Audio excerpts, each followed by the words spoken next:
Hey watch friends, today we're going to take a look at an initial offering from a newer micro brand. This is the Neucarl Sept Mai. This is part of the Sept Mai series in that there are 6 colorways available. The one we're going to look at today is the Roma colorway, and each of these are themed after a specific location around the world that's significant to the owner, and I think it's a really cool concept. The overall style of this is going to be somewhat between a dress watch and a casual watch, but we'll look at that more throughout. Find it goes well with pretty much any outfit and any application.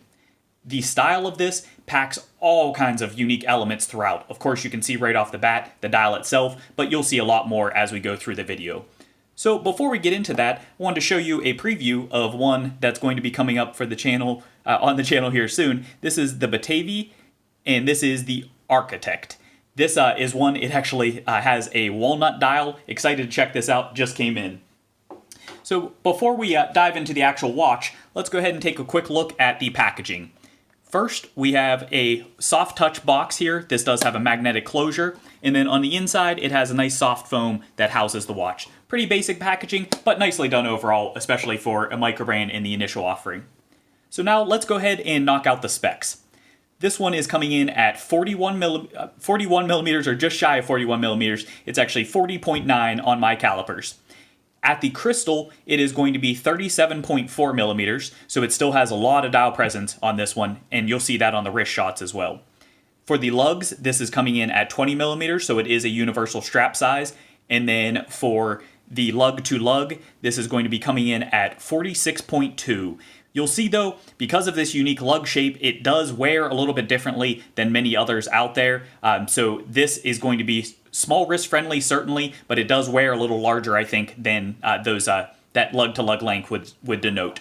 For thickness, this is coming in at 11.3 millimeters, and that is including this nicely domed crystal here. The crystal is a sapphire crystal, and this does have an inner AR coating.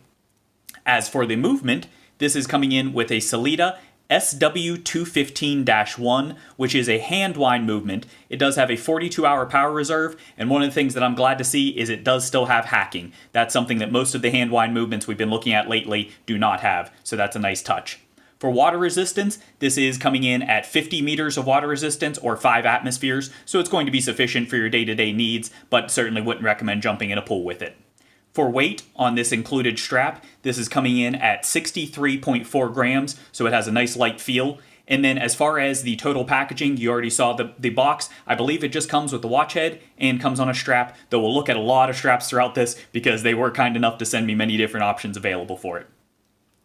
Alright, so now that we have the initial specs out of the way, let's go ahead and look at some of the properties of this watch. So for the dial, as I mentioned, this does come in 6 different colors. So you can see here, this is the Roma, but then there is going to be another one that's available with a similar colorway, and we'll pop all of these up on the screen. But there is a pretty wide mix of total options available. They all share a relatively similar style, but many different colors, everything from the handset to the dial itself. One of the things that of course jumps out at you when you look at this dial is these inner sectors here. And it's very cool because this has a sandwich dial, as you can see, so that is actually recessed down in there. And it has a really nice finish contrast. So on the outer perimeter here, you have almost a pearlescent satin type of finish. So this is a real metallic finish here, and then in those sectors, that is going to be a matte finish. So it plays very nicely, and you'll see this in all the different lighting conditions. But I've been amazed, for being a white watch, just how striking this one really is. It has so much more of an arresting appearance than you would otherwise expect just from looking at this in still shots. So I look forward to sharing more of that with you. Also interesting, this inner sectors section here, this is actually BGW9, so this is loomed on this particular colorway. Additionally, you are going to notice on the outer perimeter of the dial, it does have an upturn to it, so that is a one piece there, and it has almost like a faux rehaut around, and that's a really nice effect. It reminds me of the upcoming Dorenzo that's coming out. Certainly a different style to that overall, but it puts me in mind of that piece. And then for the date window, you can see a really nice framing, has a bevel for that. That is not a raised frame, but it does have a nice bevel framing into that for the recess, and that's of course at the 3 o'clock position. Looking at the hardware set, as you can see, this does have a custom handset Really like this a lot. I think it was a perfect pick for this. Not only does the skeletonization allow you to see those inner hashes through there, not for me a huge functional benefit to that, but I do think that it looks nice aesthetically, and that also does play with the light, so that's really cool. This, I would say, is kind of like a tapered baton style for the hands, and then you have a nice, relatively delicate second hand as well. As far as the total feature here, I think much like the overarching watch itself, I would say that the handset on this is tasteful, attractive, but still understated, and I think it complements the overall dial well.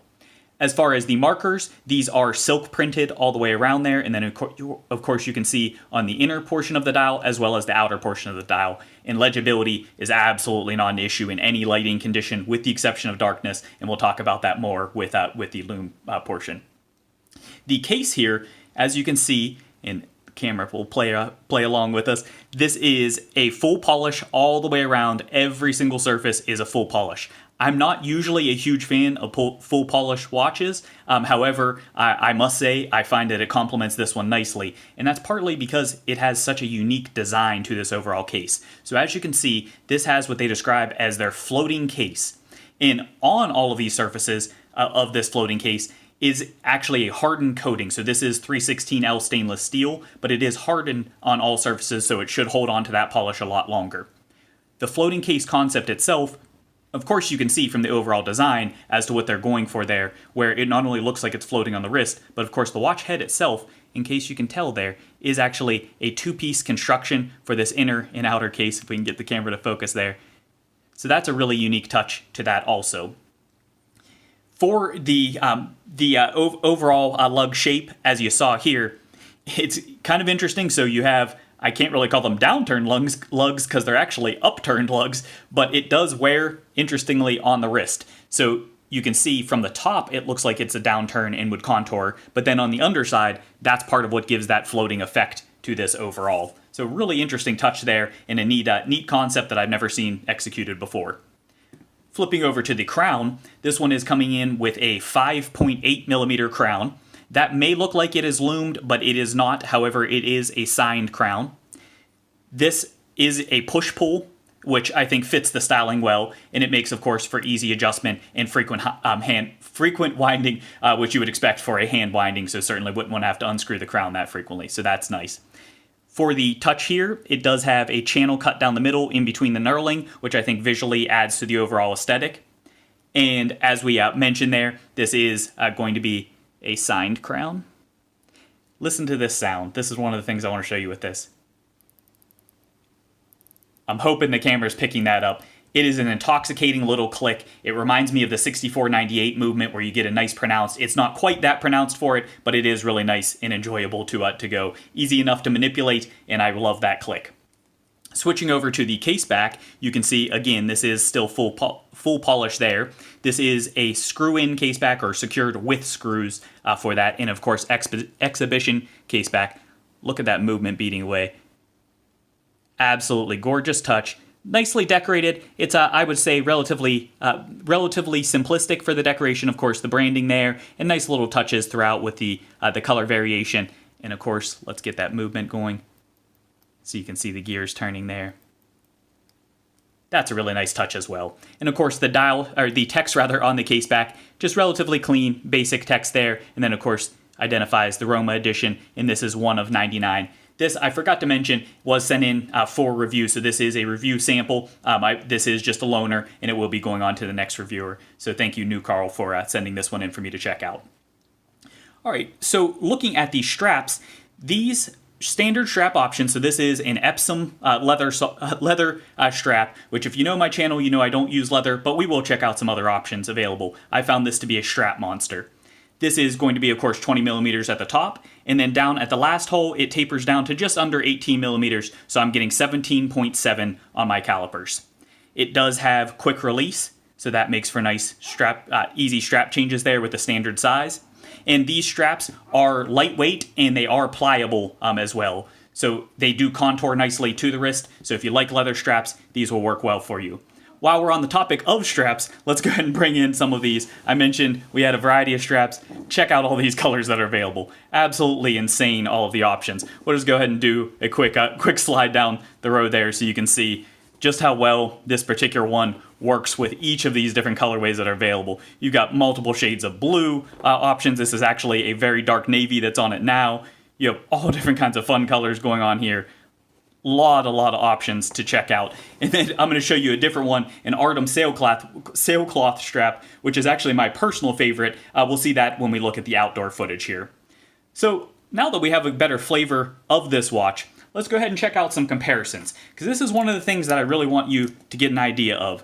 The overall dial presence of this, I think, is much more significant than you would expect for a 41. So here it is next to a 40mm Citizen, and you can see, to me, that has a lot more dial presence, even though this is also a fixed bezel. Despite the fact that it's only 1mm difference, I think it does present even larger overall. So I think that's a pretty good comparison between those two.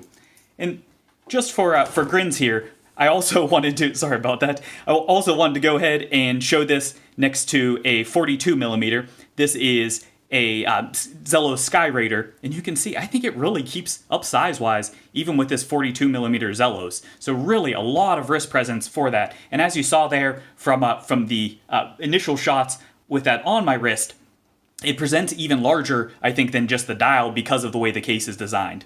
So now that we've seen all of that, let's go ahead and take a look at this in some outdoor footage, as well as we'll check out that lume. Looking at this outdoors, I have to say this probably has more variation and more color light play of any watch that I've seen. It's simply incredible. Look at the way that those sectors pop as the light shifts across versus the pearlescence of the outer perimeter of the dial. Really just impressive. Love this one in all lighting conditions.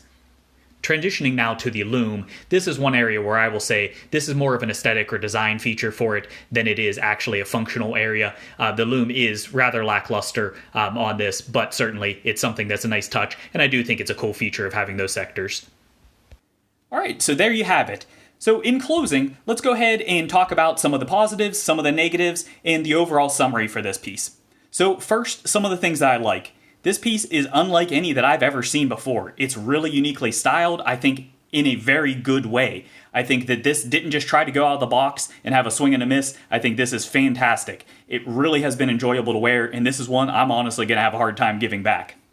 The dial, I think, is absolutely stunning on this. We talked a little bit about that pearlescent effect that you get around the perimeter, and hopefully you caught some of that in the outdoor lighting conditions, as well as a little bit on camera throughout, but it really just is so much more striking than you would otherwise expect from pictures. So excellent there. And I think each of the colorways that are available for this, I think really look fantastic as well. The size, I think, will cover just about everybody. So this is on my, right now in wintertime, just under 6.5 inch wrist. In summer, usually about 6.5. And you can see it still fits me nicely. Plenty of room to spare there for smaller wrist, but I think this has dial presence that's going to support much larger wrist as well. So I think it's really versatile in that regard. The finishing I have found to be exceptional on this. I really have not noticed any flaws whatsoever looking through the dial, the handset, the overall case finishing. Just excellently done. Really, really good job. Banner there. This is light and comfortable. I found on the wrist, you have very little contact with your wrist itself, and I find that gives a nice comfortable feel. So you just have this flat portion that sits nicely on the wrist, and then the lightweight pretty much disappears and you don't even notice you're wearing it, and I've worn this one a lot. So across the board, this is just a versatile watch. I talked about at the outset that this went well with any style of dress, and I'll go ahead and pop up a couple of pictures in live shots. You can see, I mean, this works well in the office with a suit or going casual duty, going out to dinner. It's excellent there as well. Really just a great and versatile watch. The negatives. Some of the things that I think that could be improved on. So the lume. We saw in the lume shot, that's very weak. I would say that this to me is more of a design feature than it is an actual functional feature, and in that respect, I think it's just fine. But it would have been cool if they would have pumped that up a little bit more. The size. While I talked about that this is a versatile size, I do think the fact that this wears a little on the large side for a dressier style watch, that some might find that off-putting depending on personal preferences, so that's going to be potentially a negative, potentially a positive, depending on how you look at that and what you're looking for. And then finally, I do want to note for the lugs. This, while it does have nice taper for the lug, so you don't have to worry about it chewing up straps. I do find it is a little bit tight, even with these factory straps, to get them to actually seat on the lug. So just be aware that's a little bit tight. If you have much thicker straps, they probably will have fitment issues unless you put on curved spring bars.